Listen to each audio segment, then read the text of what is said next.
Hi hello నమస్తే. నేను మీ అడపా వినీత్. ఈరోజు నేను చెప్పే పాడ్కాస్ట్ రియాక్టివ్ ఫోకస్, ప్రతిక్రియ కేంద్రీకరణ అంటాం తెలుగులో. అంటే ప్రతికూల శక్తి ప్రభావ వృత్తాన్ని మనం ఎలా నశింపచేయాలి అనేది ఈ రియాక్టివ్ ఫోకస్ అనే సూత్రం. బేసిక్గా ఒక మనిషి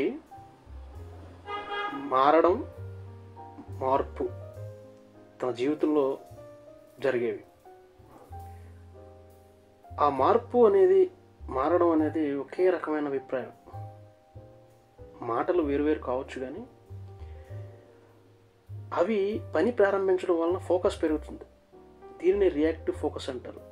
సో అభిప్రాయం మారడం సహజం. ఆటోమేటిక్గా మన యొక్క దృక్పథం మారుతుండడం మనం గమనించాం ఎక్కువ. అదే దాని పని తను చేసుకుపోతూ ఉంటుంది. దాన్నే ప్రతిక్రియ కేంద్రీకరణ, రియాక్టివ్ ఫోకస్ అంటాం. మార్పులో సాధ్యమవుతుంది. ఎందుకంటే మారడం, మార్పు ఈ రెండు ఒకేలాగా పనిచేస్తాయి. మారిన మనిషి మార్పును కోరుకుంటే తన యొక్క బ్రెయిన్ స్ట్రక్చర్ అంటే మైండ్ సెట్ కూడా తనతో పాటు మారుతూ ఉంటుంది. అంటే తను చేసే పని కూడా మారుతూ ఉంటుంది. అది మంచి చెడు ఏదైనా అవనివ్వండి. బట్ రియాక్షన్ అనేది ఈక్వల్గా ఫోకస్ చేస్తూ తన పనిని తను ప్రారంభిస్తూ ఉంటాడు. కాబట్టి మనం ఉన్నంతకాలం అందులో ఉండే విషయాలే మనల్ని అదుపు చేస్తూ ఉంటాయి. సానుకూలమైన మార్పు సాధించడానికి అవసరమైన క్రియా సంసిద్ధత, చొరవ దానిలో ఉంటాయి. ఇంతకుముందు చాలా వరకు ఈ రియాక్టివ్ ఫోకస్ అనే ఫార్ములాని చాలా తక్కువ మంది వాడారు.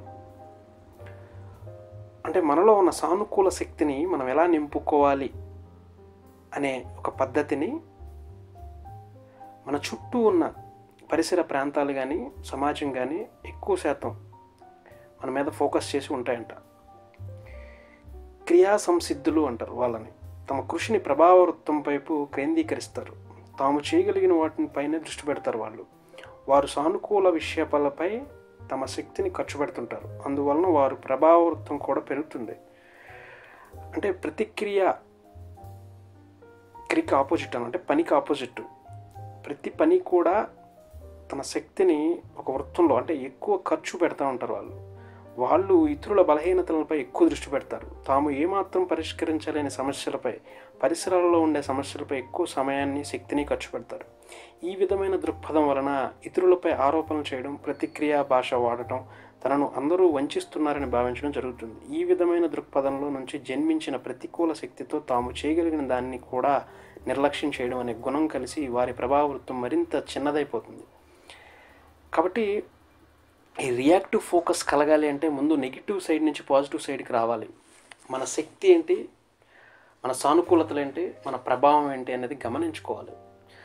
ఒక్కొక్కప్పుడు ఒక వ్యక్తి పదవిని బట్టో, ఐశ్వర్యాన్ని బట్టో, అతను ఆ సంస్థలో కానీ, కుటుంబంలో కానీ పోషించిన పాత్రని బట్టో అతని ప్రభావం మనం గమనిస్తాం. అది పెరుగుతుందా, తగ్గుతుందా అనేది మనం చూస్తాం.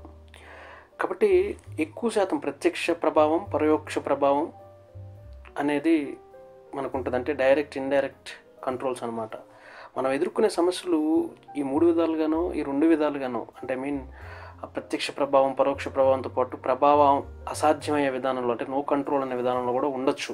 ప్రత్యక్ష ప్రభావం కలవి అంటే మనం వ్యక్తిగతంగా అదుపు చేయగలిగినవి. పరోక్ష ప్రభావం కలవి ఇతరుల ప్రవర్తనకి సంబంధించిన సమస్యలు, ప్రభావాలేమి మనం ఏమాత్రం పరిష్కరించలేనివి. ఇలా రకరకాలు ఉంటాయి. అయితే ఇటువంటి పరిస్థితి కావాలని తెచ్చిపెట్టుకున్న హ్రస్వ దృష్టి అంటాం, అంటే మయోఫియా ఇలా తయారవుతుంది. ఇది ఒక ప్రతిక్రియాత్మకమైన జీవన శైలి అనమాట. ఇది చాలా తక్కువ మందిలో ఉంటుంది. అంటే పనిచేసేవాళ్ళు వీటి విషయంలో అమలుపరిచే మొదటి సంగతి ఏంటంటే వీటన్నిటిని తమ ప్రభావ వృత్తంలో అంటే తన సర్కిల్ ఆఫ్ ఇన్ఫ్లుయెన్స్లో చేర్చుతారు. ప్రత్యక్ష ప్రభావానికి సంబంధించిన సమస్యలు మన అలవాట్లను మార్చుకోవడం ద్వారా పరిష్కరించుకోవచ్చు. అలాగే పరోక్ష ప్రభావానికి సంబంధించిన సమస్యలు మనం ఇతరుల ప్రభావితం చేయడానికి ఉపయోగించే పద్ధతుల ద్వారా మార్చుకోవడం ద్వారా పరిష్కరించుకోవచ్చు. అంటే ఎక్కువ శాతం మనిషిని ప్రభావితం చేసే 30 భిన్నమైన పద్ధతుల్ని గుర్తించారు శాస్త్రవేత్తలు. ఎట్లా అంటే ఎదుర్కొని వాదించడానికి, సహానుభూతి చూపించుకోవడానికి ఎంత తేడా ఉందో అలాగే మన ప్రవర్తన ఒక ఉదాహరణగా చూపించడానికి, వెంటబడి ఒప్పించడానికి ఇట్లా అనేక రకాల పద్ధతులు ఉంటాయి. చాలామంది దగ్గర కేవలం 3-4 పద్ధతులు మాత్రమే ఉంటాయి. ముందు లాజిక్ తర్కం అది పని చేయకపోతే తగాదా పెట్టుకోవడం, లేకపోతే పారిపోవడం. అంటే డిస్కషన్ కంటే కూడా ఎక్కువ శాతం ఈ నాన్ సెన్స్ అనేది ఎక్కువ ఉంటుంది మనుషుల్లో. ఎదుటి వారిని దారిలో పెట్టడానికి అరిగిపోయిన పద్ధతులనే ఉపయోగిస్తారు. అంటే ప్రిమిటివ్ మైండ్ సెట్లు అనమాట. అవి ఇంకా పాత మైండ్ సెట్లు, మోడర్న్ మైండ్ సెట్లు కాదు వాళ్ళవి. అలా పద్ధతులను తెలుసుకోవడంలో ఎంత హాయి ఉంటుందో అనుకునే వాళ్ళు ఈ ప్రిమిటివ్ మైండ్ సెట్ ఫెలోస్ అనమాట. కాబట్టి మనం మార్చవలసినవి, మార్చగలిగినవి కొన్నే ఉంటాయి. అలా మార్చే శక్తి నువ్వు అని దేవుణ్ణి కోరుకునే వాళ్ళు చాలా తక్కువ మంది ఉంటారు. మార్చలేని వాటిని ప్రశాంతంగా భరించే శక్తిని అనుకునే వాళ్ళు కొంతమంది ఉంటారు. ఈ రెండింటికి గల తేడాన్ని గ్రహించే వివేకాన్ని ఇవ్వు అని నాలాంటి వాళ్ళు అంటూ ఉంటారు. కాబట్టి మనం పరిష్కరించలేని సమస్యను చూసే పద్ధతిని మార్చుకోవడం, ఇవన్నీ కూడా మన ప్రభావ వృత్తంలో ఉంటాయి.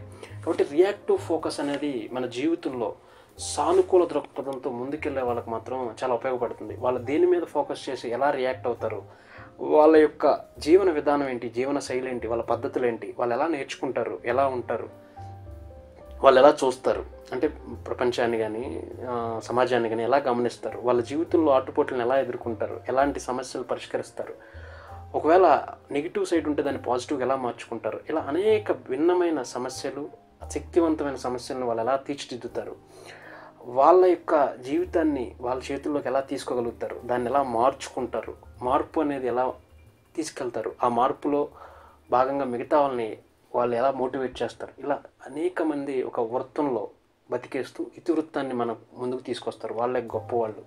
ఇది ఈరోజు పాడ్కాస్ట్ రియాక్టివ్ ఫోకస్. కాబట్టి మీరు కూడా ఫోకస్ చేయండి, గొప్ప శక్తివంతులుగా ప్రపంచంలో తయారవ్వండి కోరుకుంటూ థ్యాంక్ యూ.